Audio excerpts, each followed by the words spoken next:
तो आज जो हम टॉपिक करने वाले हैं उस टॉपिक का नाम है टीसीएस। और लास्ट क्लास में हमने किया था टीडीएस। तो अभी मैं आपको उसका डिफरेंस भी बताऊंगा कि टीडीएस एंड टीसीएस में क्या डिफरेंस होता है।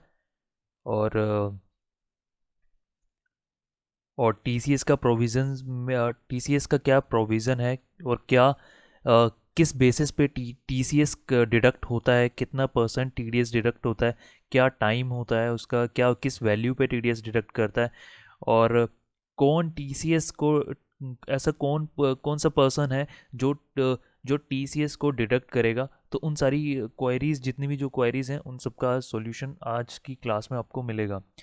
उससे पहले मुझे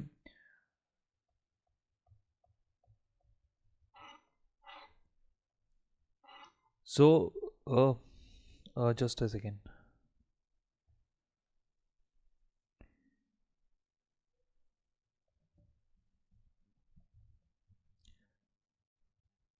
अच्छा, टीसीएस का जो सेक्शन है वो कौन सा एप्लीकेबल होता है? टीसीएस का जो सेक्शन है वो सेक्शन है 52। और अगर मैंने टीडीएस की जो बात की थी, टीडीएस का कौन सा सेक्शन था? साथ साथ मुझे रिप्लाई भी देते रहो। टीडीएस का कौन सा सेक्शन था? हमने लास्ट क्लास में टीडीएस किया था और आज टीसीएस कर रहे हैं। टीसीएस का सेक्शन है 52 और टीडीएस का सेक्शन क्या था? 51। दीपांकुर, ठीक है। देखो, टीसीएस में क्या होता है कि जब सेलर सप्लाई करता है goods and services to customer, तो कस्टमर जब कस्टमर के पास तो गुड्स एंड सर्विसेज पहुंच गए, किसके थ्रू? ई कॉमर्स ऑपरेटर के थ्रू कस्टमर के पास पहुंच गए। यहाँ पे कोई दिक्कत नहीं है। जब कस्टमर पेमेंट करेगा तो पेमेंट डायरेक्टली पेमेंट सप्लायर के पास नहीं जाती, सबसे पहले जाती है ई कॉमर्स ऑपरेटर के पास। फिर ई कॉमर्स ऑपरेटर जब ये पेमेंट को रिलीज करेगा, यानी वो जो पेमेंट कलेक्ट हुई कस्टमर से, और जब वो उस पेमेंट को रिलीज करेगा, यानी इस पॉइंट पे जब ये वाला पॉइंट आएगा, तो इस पॉइंट पे वो 1% टीडीएस, यानी कस्टमर से तो पूरा ही पेमेंट लेगा, लेकिन जब वो पेमेंट सप्लायर को करेगा तो 1% का TDS TDS, I should not say TDS, I should say TCS. तो टीसीएस डिडक्ट कर लेगा, ठीक है। टीसीएस डिडक्ट करके ये 1%, अब ये 1% किसका है? क्या अमेजोन का है या फ्लिपकार्ट का? नहीं, ये 1% किसको सबमिट कराएगा? गवर्नमेंट को सबमिट कराएगा। और बाकी जो 99% की जो पेमेंट है वो किसको दे देगा? 1% तो हो गई टीसीएस, द रिमेनिंग 99% जो पोर्शन है वो किसको दे देगा? वो सेलर को दे देगा, क्योंकि वो सेलर का है, ठीक है। तो यही आपका टीसीएस का प्रोविजन है। उसके बाद आगे क्या बोल रहा है? उसके बाद बोल रहा है जैसे जैसे टीडीएस के अंदर था, यहाँ पे भी डिडक्टर कौन हो सकता है। हम बात कर लेते हैं डिडक्टर को। जैसे वहां पे टीडीएस के अंदर डिडक्टर कौन था?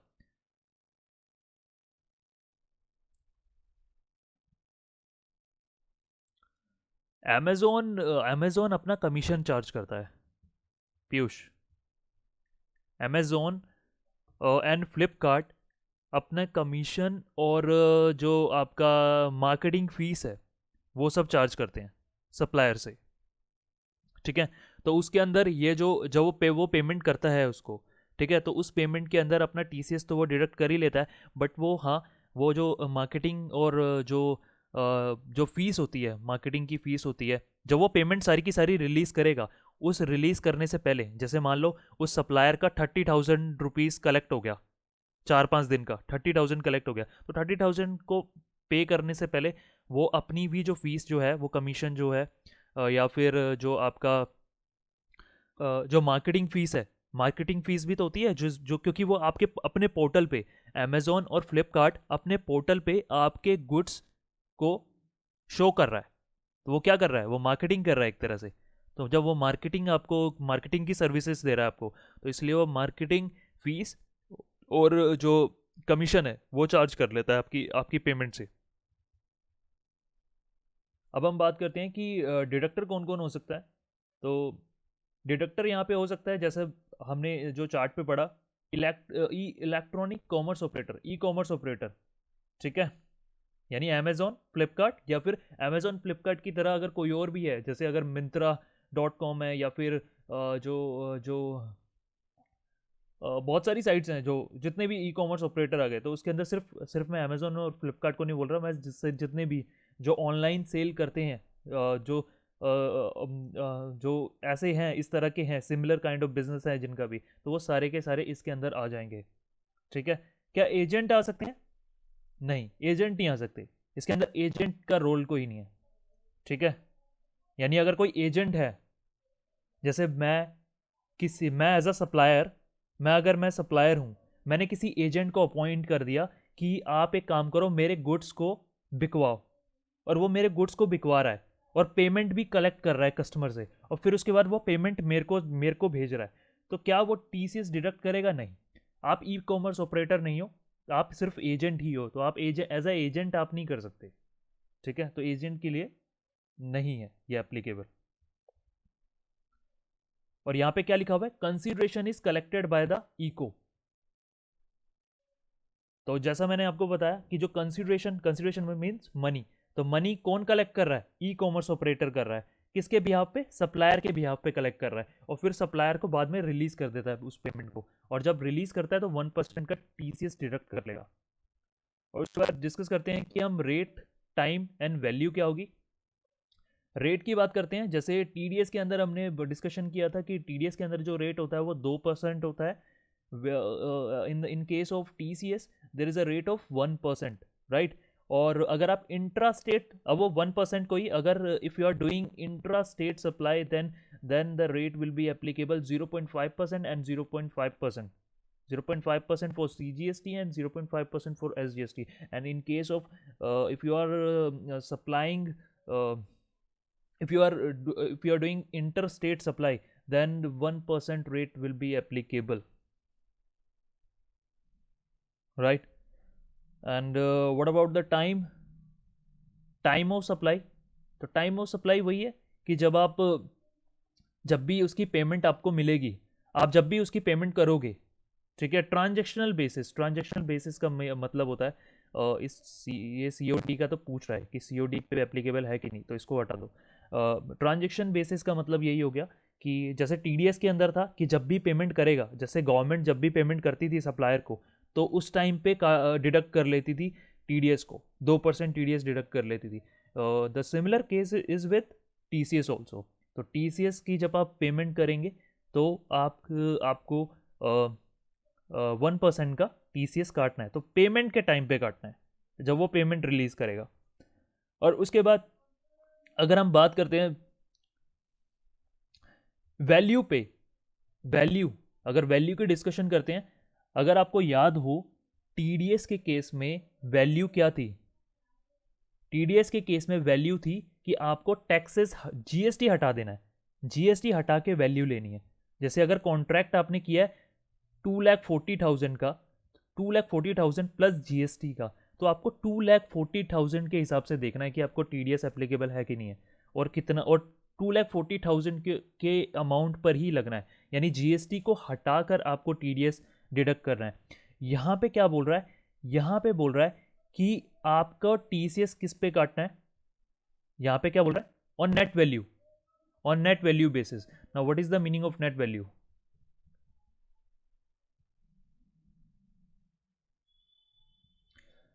यहाँ पे जो नेट वैल्यू का मतलब है, यहाँ पे भी जीएसटी हटा के तो लेनी है वैल्यू, बट यहाँ पे जो नेट वैल्यू का मतलब पता है क्या है? नेट वैल्यू का मतलब है कि आपने जितनी भी सेल करी, उसमें से सेल्स रिटर्न, आपने जितनी भी सेल करी उसमें से आपको सेल्स रिटर्न माइनस कर देनी है, क्योंकि आपको पता है ऑनलाइन बिजनेस के अंदर रिटर्न्स भी बहुत होती हैं, है ना। जो आपने भी कभी कुछ परचेज किया होगा जो आपको पसंद नहीं आया होगा और आपने रिटर्न कर दिया होगा, है ना, तो रिटर्न आपको डिडक्ट कर देना है। तो नेट वैल्यू का यहाँ पे मतलब है कि सेल्स, जितनी भी सेल हुई है उस मंथ की जितनी भी सेल हुई है उसमें से आप सेल्स रिटर्न माइनस कर दोगे आप, तो जो नेट वैल्यू आ जाएगी, जैसे अगर 1 लाख की सेल हुई है जिसमें से 20,000 की रिटर्न है, तो 80,000 जिसके अंदर जीएसटी का अमाउंट इन्वॉल्व नहीं है, ये नेट वैल्यू है। ठीक है, तो इस वैल्यू पे आपको जब वो पेमेंट करेंगे तो आपके ऊपर टीसीएस एप्लीकेबल हो जाएगा। अच्छा, एक चीज़ और मैं ये बताना चाहता हूँ, टीडीएस के अंदर ये क्लियरली मेंशन था कि अगर 2.5 लाख से अबव की का कॉन्ट्रैक्ट है तो आपके ऊपर सेक्शन कौन सा 51 51 था ना, हाँ 51, तो सेक्शन 51 एप्लीकेबल होगा टीडीएस का। बट क्या ये जो हम सेक्शन पढ़ रहे हैं सेक्शन 52 पढ़ रहे हैं, क्या यहाँ पे कुछ मेंशन है ऐसा? अभी तक आपने देखा इस चार्ट के अंदर, आपने ऊपर ये चार्ट पढ़ा, ये वाला ये चार्ट, क्या यहाँ पे कुछ मेंशन है, कोई लिमिट मेंशन है? देखो कोई लिमिट मेंशन है? So there is no limit, तो कोई लिमिट नहीं है।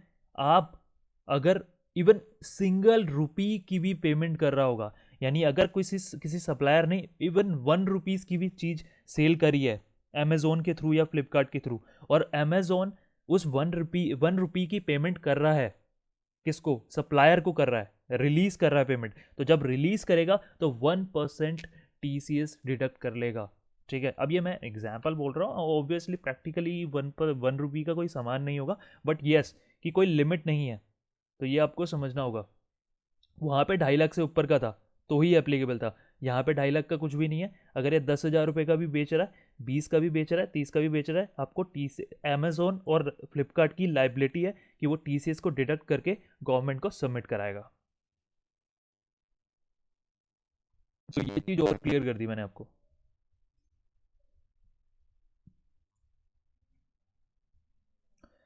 अच्छा ओके, ये नेट वैल्यू की स्लाइड नेक्स्ट ही थी, मैंने पहले ही बता दिया आपको। और नेक्स्ट वैल्यू जो है नेट वैल्यू का मतलब क्या है?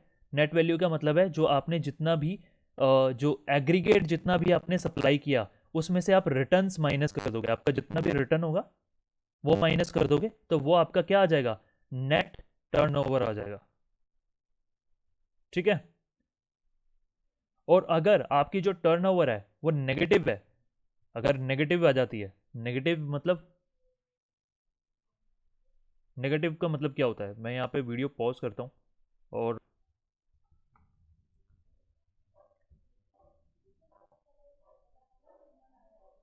राइट, अब ये एक वेयर हाउस का केस है तो ये आपको पढ़ने की जरूरत नहीं है, it's not in your syllabus, तो वेयर हाउस का केस मैं डिलीट करवा रहा हूँ। और हाँ, ये डीम्ड सप्लायर भी, ये भी पढ़ने की जरूरत नहीं है आपको, क्योंकि क्योंकि जो टीसीएस का जो कॉन्सेप्ट है वो 5 मार्क्स के लिए एप्लीकेबल है, तो 5 मार्क्स के लिए आपके लिए बहुत है। हाँ, बट ये वाला कंप्लायंसेस आपको जरूर पढ़ना है। अब कंप्लायंसेस क्या है? कंप्लायंसेस बिल्कुल सेम टीडीएस की तरह है।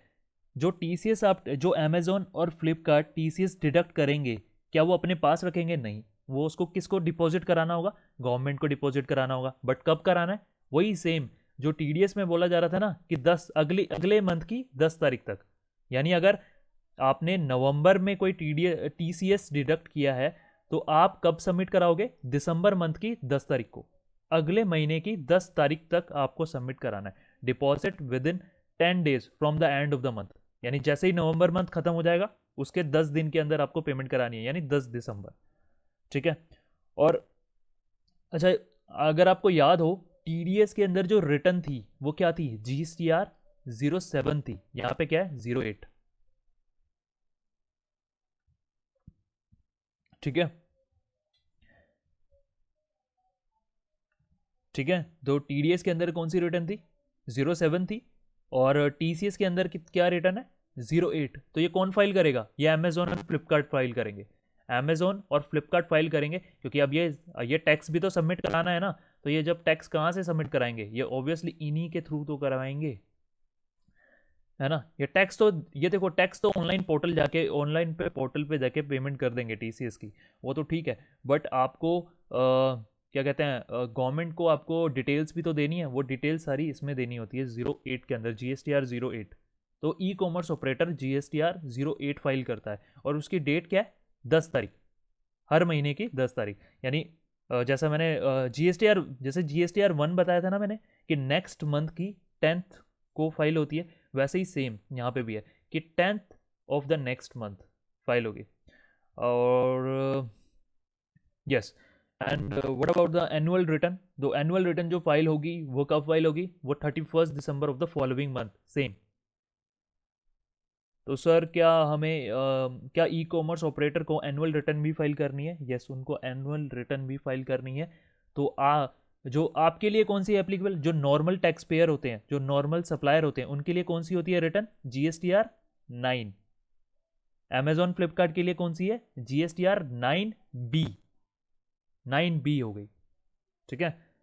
बस बस उसके आगे 9 के साथ B लगा दिया, तो बस वो उनका फॉर्म बन गया एक तरह से।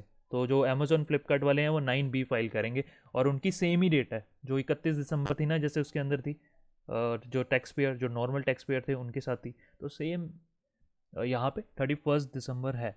तो अगर 5 मार्क्स का क्वेश्चन आ जाता है तो आपको क्या क्या लिखना है, आपको कंप्लायंसेस लिखने हैं, आपको आपको ये बताना है कि डिडक्टर कौन है, जैसे ये वैल्यू बतानी है आपको कि वैल्यू किस वैल्यू पे डिडक्ट होगा, टाइम बताना है, मतलब आप ये सब बताओगे। अब जैसे मैं देख रहा था कि असाइनमेंट में कैसे अपने आंसर दिए हुए थे, तो आपको सारी चीज़ें बतानी होंगी, रेट भी बताना होगा कि कितने % आप डिडक्ट करोगे, आप अमेजोन डिडक्ट करेगा, फ्लिपकार्ट डिडक्ट करेगा, एंड टाइम क्या होगा, टाइम होगा जब पेमेंट करेंगे, वैल्यू क्या होगी, वैल्यू होगी नेट वैल्यू, जिसमें से रिटर्न में नेट रिटर्न माइनस कर दोगे आप, ठीक है, ठीक है। और डिडक्टर कौन कौन हो सकते हैं, तो डिडक्टर कौन होगा, वही ई कॉमर्स ऑपरेटर होगा, जो एग्जाम्पल दे देना, e commerce Amazon and Flipkart का एग्जाम्पल दे देना, और सेक्शन 52 इस तरह से एक्सप्लेन करते हुए ये समझा देना कि जब भी डिडक्टर पेमेंट करेगा डिडक्टी को, तो वो क्या करेगा, वो डिडक्ट कर लेगा, कितना 1% डिडक्ट कर लेगा। तो इस तरह से आप ये चार्ट भी बना सकते हो, if you wish to make a chart in exam, then it is good for you.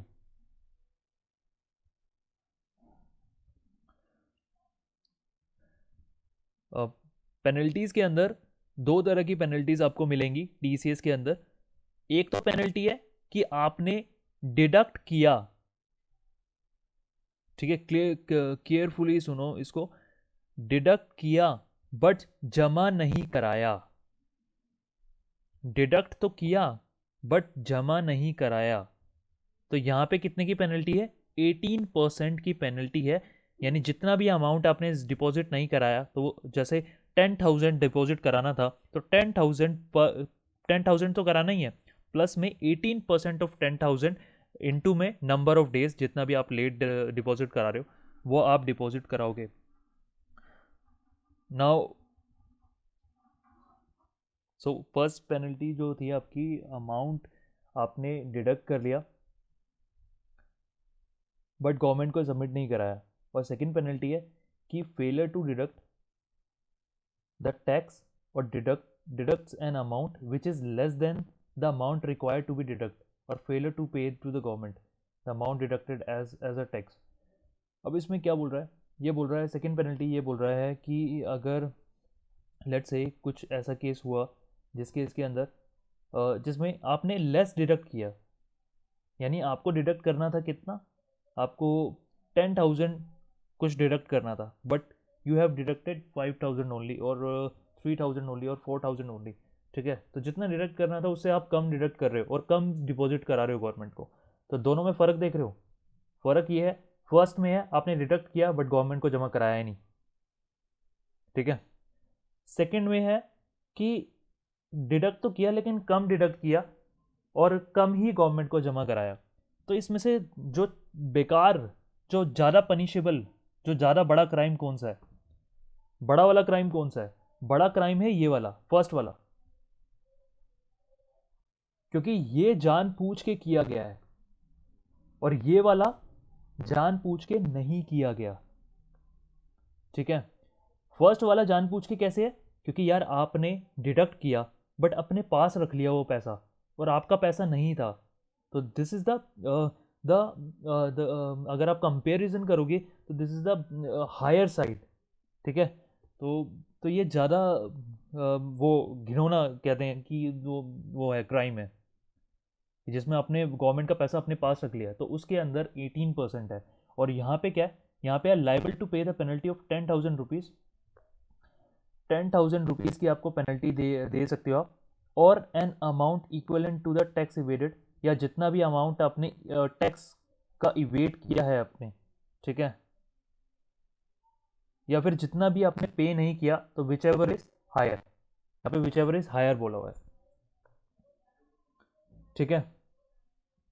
तो या तो 10,000 रुपीज़ आपको पे करना पड़ेगा अगर आप सेकंड वाले केस में, अगर 10,000 रुपीज़ पे करना पड़ेगा, या फिर जितने भी आपने टैक्स की चोरी की, या फिर आपने जितना भी टैक्स आपने गवर्नमेंट को जमा नहीं कराया, तो उसमें से जो भी हायर होगा वो आपकी रिस्पॉन्सिबिलिटी होगी आपको गवर्नमेंट को सबमिट कराने की, ठीक है।